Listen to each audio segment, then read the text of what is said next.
I am carrying my statement for this afternoon, which is what I'm going to make. It is April 14. We're going to talk about the excise tax.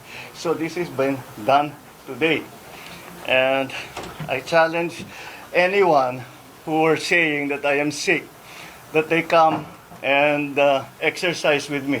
We will see who is stronger. You come to the gym with me. Tingnan natin kung sino mas malakas magbuhat ng weight.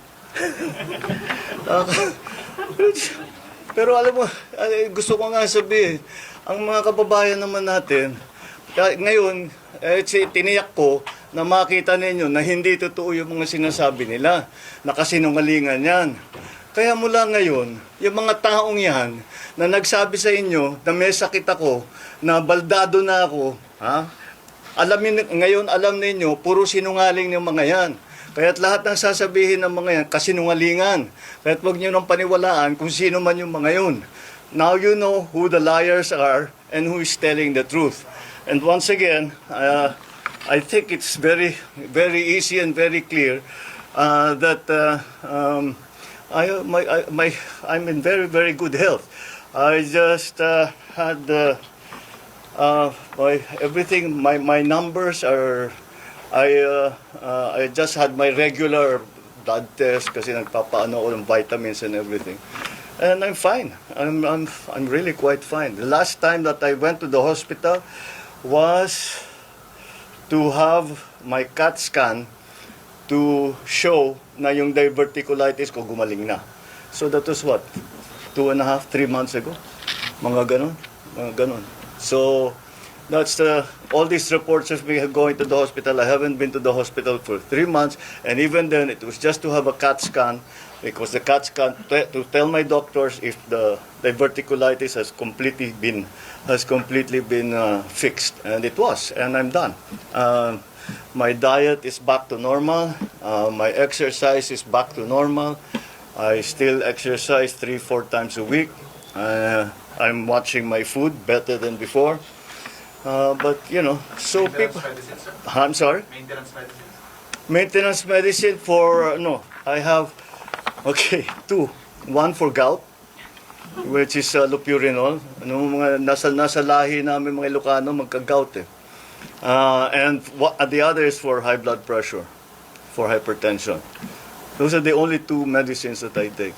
The others that I take are... No, nothing really. When I have allergies, I take an antihistamine. Pero wala naman ngayon.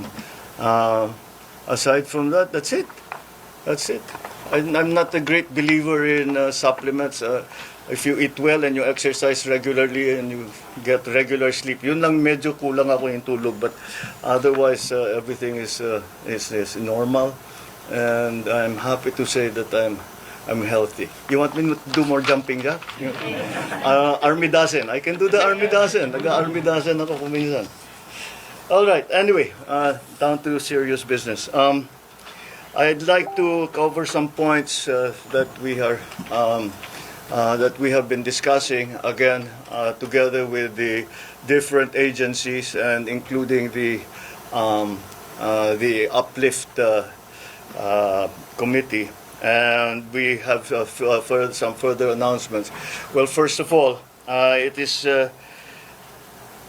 are able to say that these are the steps that we have been taking so that we are trying to alleviate and try to mitigate the effects of the oil crisis. Umaasa sana kami na maganda na yung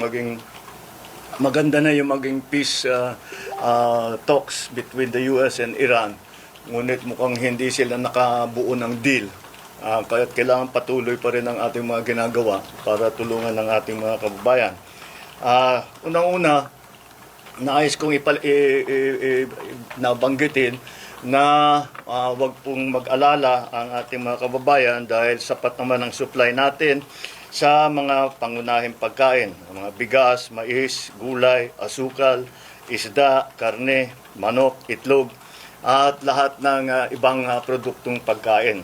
At nakikipag-ugnayan tayo sa industriya, patuloy din ang ating pakikipag-usap sa kanila. At hanggang sa katapusan ng Abril ay hindi magbabago ang presyo ng mga pangunahing bilihin. Kabilang na dyan, magsardinas, tinapay, instant noodles, bottled water, kape, gatas at delatang karne. Ikalawa, binawasan natin ang buwis sa produktong petrolyo na direktang ginagamit sa pang-araw-araw na buhay. Dahil April 14 na ngayon, April 14 tomorrow, where the authorization, the authority that we asked from Congress begins to apply. Binawasan na natin ang buwis sa produktong petrolyo na direktang ginagamit na pang-araw-araw sa pang-araw-araw na buhay ng ating mga kababayan. So sa ilalim ng kapangyarihan na binigay sa atin ng batas, tinanggal ko na ang excise tax sa LPG at sa kerosene. Ang katumbas nito ay 3 piso at 36, how much is this? 336. 3 pesos 36 ang bawas ng kada kilo ng LPG, halos 37 pesos sa isang tangke ang mababawasan ng presyo. At 565 pesos 60 centavos kada litro ng kerosene. Ibig sabihin, mas mababa ang gastos sa pagluluto at sa araw-araw na pangangailangan ng bawat pamilya. Pangatlo, inaayos na natin ang sistema sa pagpasok ng pagkain sa bansa para mapababa ang presyo, mapabilis at sa ganung paraan mapababa ang presyo. Inutusan ko na ang Department of Agriculture at saka yung Tariff Commission pababain ang taripa sa mga inaangkat na pagkain upang makatulong sa pagbaba ng presyo para sa ating mga namimili. Pero malinaw ang directive na ito. Hindi ito pwedeng gawing basta-basta. Bawat hakbang, malinaw ang proteksyon sa ating lokal na produksyon. Poprotektahan natin ang mga consumer, ang mga magsasaka at ng industriya. Yan ang ating hinahanap na balanse dahil everything, as you know, the economy is a complicated system. Kaya kung may gagawin ka sa isang bahagi, may epekto yun sa kabilang bahagi. Kasabay nito, pabibilisin na rin ang pagproseso ng mga permit tulad ng SPSIC, Certificate of Necessity to Import, para mas mabilis makapasok ang kinakailangang pagkain at mas mababa ang magiging halaga. Inalis na rin ang toll fee sa mga fish port upang hindi na ito makadagdag sa presyo ng ating mga pagkain. Nakikita natin na may mga magsasaka na napipilitang itapon ang kanilang ani dahil sa overproduction sa sobrang baba ng presyo ng bili. Hindi natin ito papabayaan magpatuloy. Kaya bibilhin na muna ng Department of Agriculture ang sobrang produksyon. Makikipagtulungan din tayo sa mga local government para bilhin din ang mga gamit na ito at magamit din nila para ipamigay nila sa tao. Ang pamahalaan ang sasalo nito para hindi masayang ang ani, hindi malugi ang ating mga magsasaka at mapapakinabangan naman ng ating mga namimili. At para sa mas maraming makinabang, papalawakin pa natin ang bentang bigas program. Dadamihan ang tindahan, habaan ng oras ng pagbenta, lalo na para sa ating mga senior citizen, para sa ating PWD, at siyempre mga single parent. Pangapat, ibababa din natin ang gasto sa pagdaan ng pagkain mula sa pantalan hanggang sa merkado. Sa Cebu Ports Authority, sa Subic Bay, binawasan o sinuspindi ang iba't ibang binabayad na mga fees para ito ay maramdaman ng tao at kahit tumataas ang ibang produkto ay